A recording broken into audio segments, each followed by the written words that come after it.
안녕하십니까. 오네셈의 윤영문 목사입니다. 자, 오네셈 제 144강 성경에서 말하는 이방인. 자, 이 질문을 가지고 원어 성경을 통해 주시는 하나님의 은혜를 나누도록 하겠습니다. 자, 우리가 먼저 이방인의 개념을 바로 잡아야 됩니다. 이스라엘 사람들은 자기네들만이 하나님의 택하신 백성이라고 하여 선민의식을 가지고 있습니다. 그러니까 유대인이 되기 위해서는 반드시 할례를 받아야 되는데 할례 받지 아니한 자를 부정한 자다. 그리고 유대인 외에는 전부 이방인으로 보고 있습니다. 그래서 일반적으로 교회에서는 또 교회를 다니지 않는 사람들을 향하여 이방인이라고 부르고 있습니다. 자, 그러면 성경에서 말하는 이방인이 누구입니까?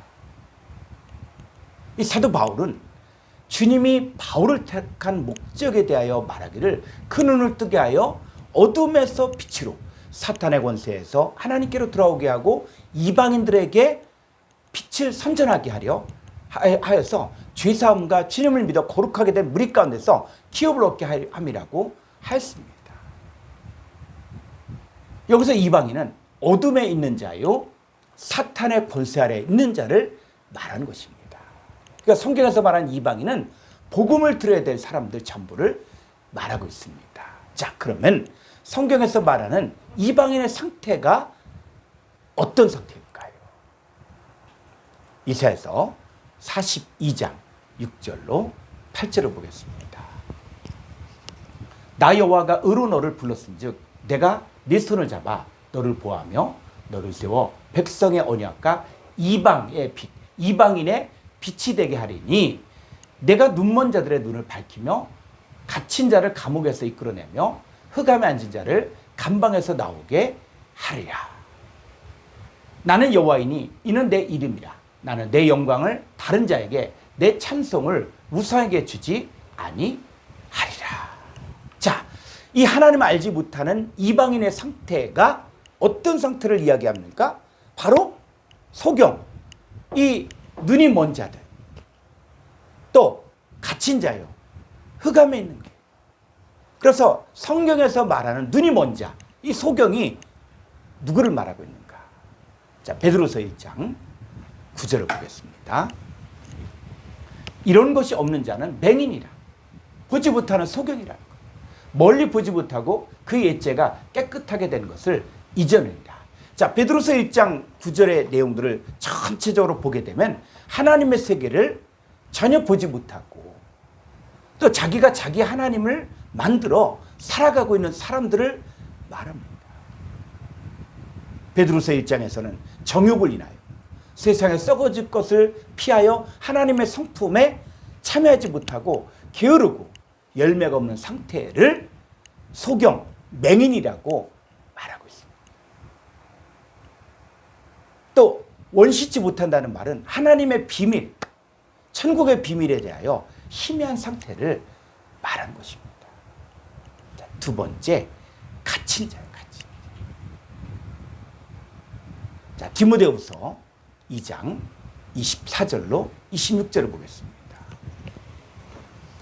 주의 종은 마땅히 다투지 아니하고 모든 사람에 대하여 온유하며 가르치기를 잘하며 참으며 거역한 자를 온유함으로 훈계할지니 혹 하나님이 그들에게 회개함을 주사 진리를 알게 하실까 하며 그들로 깨어 마귀의 올무에서 벗어나 하나님께 사로잡힌 바 되어 그 뜻을 따르게 하실까 합니다. 자, 마귀의 올무에서 벗어나 하나님께 사로잡힌 바. 여러분, 여기서 말하는 주의 종은 꼭 목사님만을 말하는 것이 아닙니다. 말씀을 전한 자들이 주의 종입니다. 여러분 모두가 주님에게 속한 주의 종이 되는 것입니다. 그래서 주의 종은 모든 사람에게 온유하며 가르치기를 잘하며 거역한 자들을 온유함으로 징계할 때 회개하여 진리를 알게 되는데 그때서야 마귀의 올무에서 벗어나 하나님께 사로잡힌 바 되어 하나님의 뜻을 쫓게 된다는 거예요.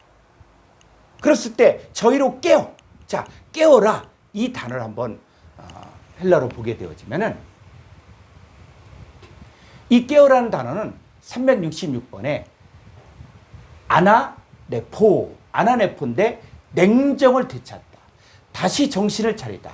맑은 정신으로 돌아오다. 자, 이런 뜻이에요. 그래서 깨어 있어야만 마귀의 올무를 이기게 되는 것입니다. 자, 베드로전서 4장 7절 보겠습니다.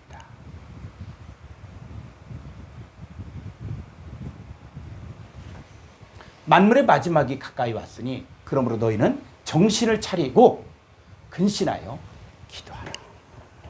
자, 깨어 있어야만 마귀의 올무를 이길 수 있습니다. 우리가 살면서 염려할 것이 얼마나 많이 있습니까? 또 진실하게 살려고 할 때 우리의 의지와는 관계없이 미혹하는 것도 많이 있습니다. 이젠 정말로 우리 인생의 진실과 순수한 삶의 목적이 무엇인가에 대해 정신을 차려서 살라는 것이에요. 세상 사람들이 많은 곳에 노예를 살고 있지 않습니까?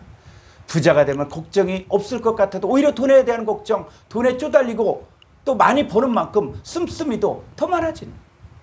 어떤 사람들은 돈에는 큰 관심이 없는데 자존심, 명예에 대한 관심이 많습니다. 어떤 사람들은 자식이 우상이 된 사람도 많이 있습니다. 성경은 우리에게 자족하는 마음이 있으면 경건이 큰 이익이라고 했습니다. 문제는 욕심. 자족하는 마음이 없고 욕심이 지나칠 때 욕심이 잉태한 즉 죄를 낳고 죄가 장성한 즉 사망을 낳는다고 했습니다.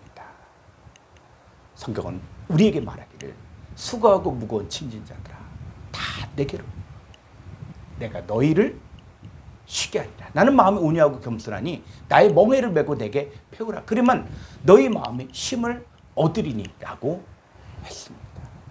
먼저 내게 있는 부유함을 알아야 하나님의 기준에서 내게 있는 풍성함을 누릴 수 있습니다.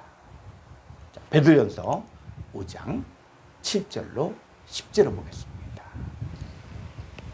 너희 염려를 다 주께 맡기라. 이는 그가 너희를 돌보십니다.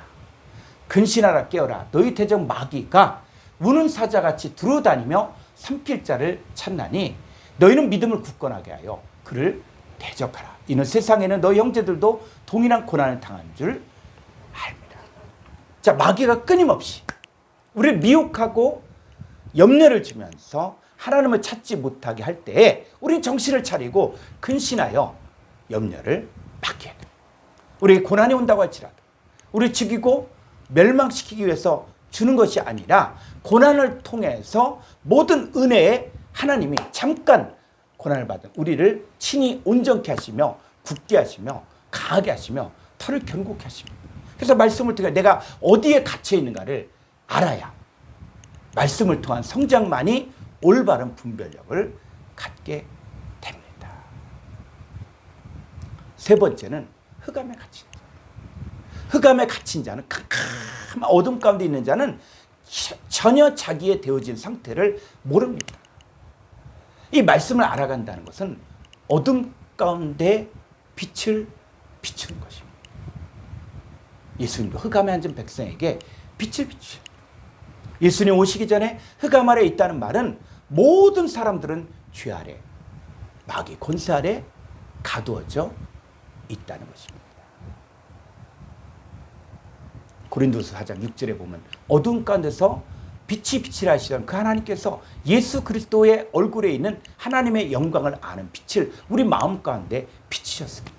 말씀을 통해서 우리의 생각과 마음이 그리스도 안에서 자유케 되어지고 그리스도 예수 안에 있는 생명의 성령의 법이 죄와 사망의 법에서 해방된 것을 믿고 확신해야 됩니다. 히브리서 2장 14절로 15절을 보겠습니다. 자녀들은 혈과 육에 속하였음에 그도 또한 같은 모양으로 혈과 육을 함께 지니심은 죽음을 통하여 죽음의 세력을 잡은 자 곧 마귀를 멸하시며 또 죽기를 무서함으로 한평생 매어 종로를 타는 모든 자들을 놓아주려 하십니다. 예수님 오신 목적이 사망의 세력을 잡은 자 마귀를 없이 하십니다. 일생에 매어 종노릇하는 모든 자들을 놓아주기 위해서입니다. 여러분, 하나님의 약속과 언약이 무엇입니까? 바로 이방인이 하나님의 백성이 되는 거예요. 자, 출애굽기 19장 5절로 6절을 보겠습니다.